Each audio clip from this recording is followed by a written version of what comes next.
हैं तो उसका बड़ा भाई उस जादुई छड़ी को यूज करता है, पर वो काम नहीं करता, जिसके बाद वो खुद उस लेटर को पढ़ता है और मैजिक काम करने लगता है। धीरे धीरे उसके डैड की बॉडी आने लगती है, पर तभी उसका भाई वहाँ आ जाता है, जिससे वो घबरा जाता है और मंत्र को गलत पढ़ देता है, जिससे जादुई पत्थर टूट जाता है और ये सोचते हैं कि इसके डैड आ गए, लेकिन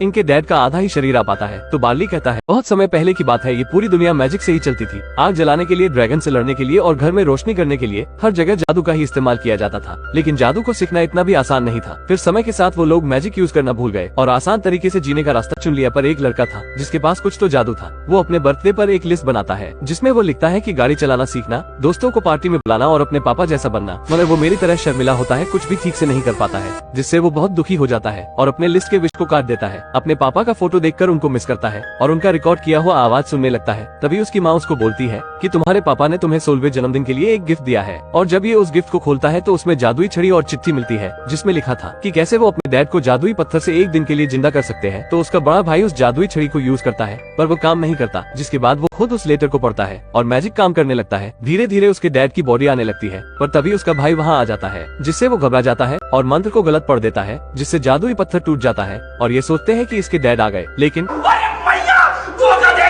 इनके डैड का आधा ही शरीर आ पाता है। तो बार्ली कहता है, पैसा बर्बाद। तो इसका भाई बताता है, मुझे पता है ये स्टोन कहाँ मिलेगा, और एक कार्ड दिखाता है जिस पर मैंटिकोर लिखा था। और ये धूम मचाले करते हुए स्टोन लेने निकल जाते हैं। ये मैंटिकोर के पास पहुँच जाते हैं। ये आधी बिच्छू और आधी ड्रैगन थी। बार्ली इससे फिनिक्स स्टोन का पता पूछता है तो ये इनको एक मैप देती है और फिर पता नहीं कौन से सस्ते नमक के नशे करती है कि अपने रेस्टोरेंट को ही आग लगा देती है। तो ये दोनों भाई अपने आधे बाप को उठाकर बड़ी मुश्किल से बाहर निकलते हैं और गाड़ी लेकर 9-2-11 हो जाते हैं। मगर इनके जाते ही इनकी माँ भी वहाँ आ जाती है और मैंटिकोर से अपने बेटों के बारे में पूछती है। तो ये बताती है कि वो दोनों फीनिक्स पत्थर को ढूंढने गए हैं और मुझे पता है अब वो कहाँ होंगे। तो ये मैंटिकोर को कार में डालकर रफू चक्कर हो जाती है, लेकिन पुलिस वाला ये मैंटिकोर से उसकी तलवार के बारे में पूछती है तो वो बताती है कि मैंने वो तो दारू में उड़ा दी। वाह दीदी, वाह दीदी। अब ये दोनों मैंटिकोर की तलवार लेने एक दुकान में जाते हैं और दुकान वाली के कान के नीचे एक रेपट जड़ के तलवार ले आते हैं। मगर थोड़ी ही दूर जाने पर बार्ली की गाड़ी का फ्यूल खत्म हो जाता है। तो इसका भाई कहता है, छोटे जादू से इस डब्बे को बड़ा कर दे। लेकिन ये भूतनी का डब्बे को बड़ा नहीं बल्कि अपने भाई को ही छोटा कर देता है। लेकिन जादू तो थोड़ी ही देर में खत्म हो जाता है। मगर अब इनके आगे एक बड़ी सी खाई आ जाती है। तो बार्ली अपने जादू से खाई को पार करके उस पुल को नीचे कर देता है,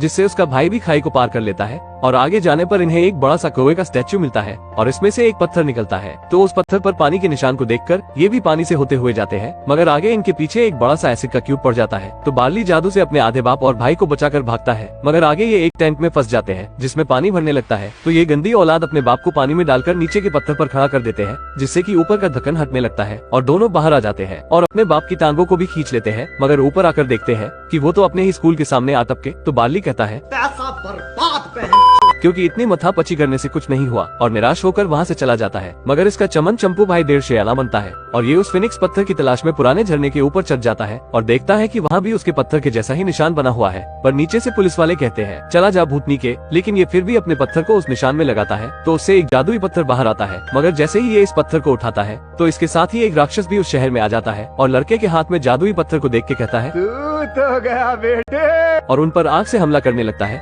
कि तभी उसकी मम्मी मारती है सुपर हीरो लैंडिंग और राक्षस की खटिया खड़ी कर देती है। मगर राक्षस तो एक चमाट में ही इनकी हवा टाइट कर देता है और बार्ली भी जादुई पत्थर से अपने बाप को जिंदा करने लगता है कि राक्षस भी तेजी से उनकी ओर आने लगता है। तो बार्ली अपने भाई को अपने पापा के पास छोड़कर खुद उस राक्षस से लड़ने लगता है। तो राक्षस भी कहता है, चला जा भूतनी के, जिससे बार्ली नीचे गिर जाता है और उसकी जादुई छड़ी भी समुद्र में गिर जाती है। फिर ये राक्षस दोबारा उस जादुई पत्थर की ओर जाने लगता है। तो बार्ली देखता है कि उसके हाथ पर जादुई छड़ी का एक छोटा सा तिनका है। तो ये उस तिनके से अपनी छड़ी बना लेता है और इधर से उसकी माँ भी तलवार को फेंक देती है। तो ये जादू से अपनी माँ की तलवार को उस राक्षस के आर पार कर देता है, जिससे राक्षस खलास हो जाता है और बार्ली उसके मलबे में फंस जाता है। तो ये पत्थरों के बीच से अपने पापा और भाई को देखता है कि तभी सूरज डूबने के साथ ही इसके पापा भी गायब हो जाते हैं। फिर बार्ली को उसका भाई मलबे से बाहर निकालता है और अपने गले से लगाता है। अब उसके शहर में जादू का दोबारा से इस्तेमाल होने लगा है और अपना बार्ली भी अब स्कूल में बच्चों को जादू सिखाता है। अगर आपको वीडियो अच्छी लगी हो तो लाइक जरूर करें। ये आपके लिए तो फ्री है, पर इससे हमारी बहुत मदद होती है।